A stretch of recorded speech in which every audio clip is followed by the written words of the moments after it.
Late in 2021, Newcastle United became an entirely different club. The Public Investment Fund of Saudi Arabia acquired an 80% shareholding, and in doing so, turned a team of minimal ambition into one for whom theoretically the sky should be the limit. The takeover was completed on the 7th of October, with Newcastle lying in 19th place and without a Premier League win all season. The ultimate aim from that point on was, of course, to challenge the Champions League places over the coming years and perhaps even one day win the title. But that kind of transition isn't immediate and involves, in part, a quirk of post-takeover life, the stepping stone player.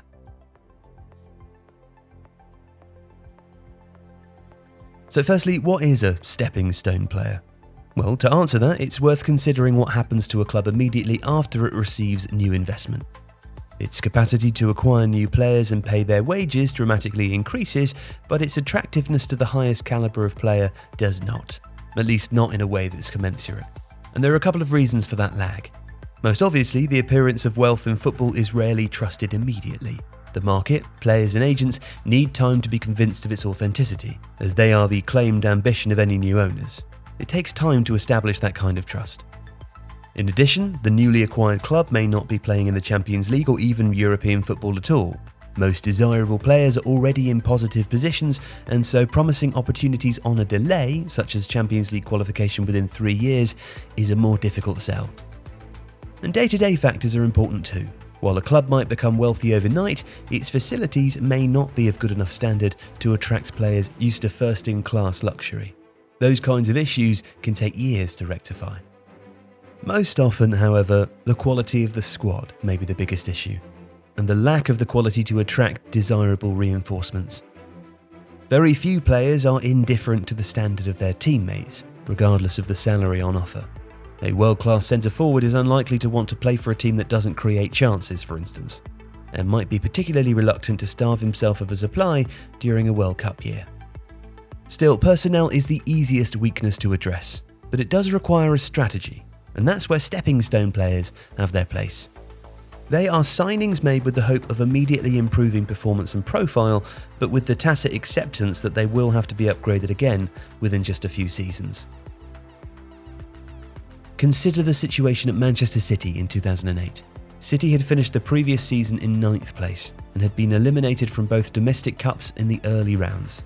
Their top scorer was midfielder Ilano with 8 league goals.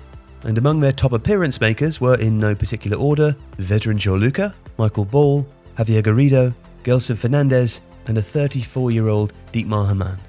None of them were bad players, but it was hardly a group capable of attracting the very best, the kind of players that City's new owners immediately wanted. Vincent Kompany, Sean Wright-Phillips, and Pablo Zabaleta joined before the takeover was complete, and that helped, but it was still a gradual process.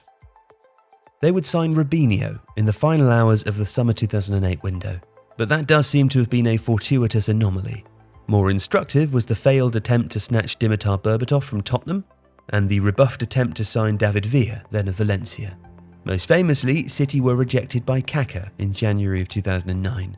They had an offer accepted by Milan, but were unable to convince the Brazilian midfielder to join. So what was the solution?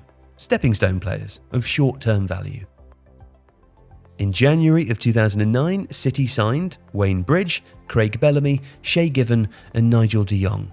De Jong proved an excellent acquisition and was a key component during their rise up the table.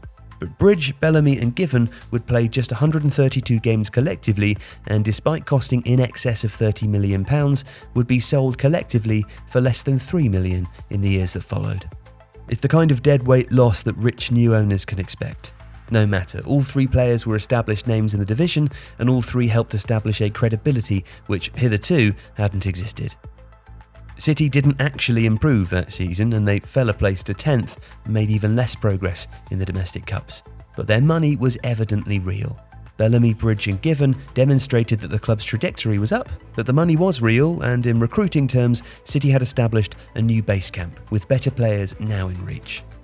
In the summer of 2009, cornerstones like Gareth Barry and Carlos Tevez arrived, as did Julian Lescott. but it was also a transfer period for a further round of stepping stone purchases. Roque Santa Cruz signed from Blackburn for £21 million and Emmanuel Adebayor for £29 million. Neither lasted more than 18 months before heading out on loan, but in addition to adding further layers of credibility with another two internationally known centre-forwards, City had also weakened two potential rivals in resurgent Blackburn Rovers and Arsenal, from whom the club also signed Kolo Touré. Touré and Santa Cruz would both eventually leave the club on free transfers, with Adebayor joining Spurs for a knockdown of £5 million after heading out on loan. Not much of a return on around £65 million. But again, not really the point. City were paying for progress, and progress which, in the strange world they were inhabiting, quickly made their new signings obsolete. But the reward for that was the ability to demonstrate more tangible progress. Roberto Mancini had been appointed head coach in 2009, helping to complete the virtuous circle. Better players had attracted better players. That improvement enticed a coach with a proper global allure, and that hire in turn helped to recruit an even better standard of footballer. In the summer of 2010, after a fifth-place Premier League finish and qualification for the Europa League, City signed the clutch of talent that would help underwrite their first Premier League title win. And Newcastle face much the same challenge. The environment has changed, with more financial controls than existed during Manchester City's initial rise. But there are already similarities. Chris Wood and Dan Burn arrived to provide immediate departmental upgrades, while also weakening surrounding Premier League sides. Kieran Trippier joined from Atletico Madrid, bringing his England caps and his legitimacy. Bruno Guimaraes is a star and clearly a purchase for the long term.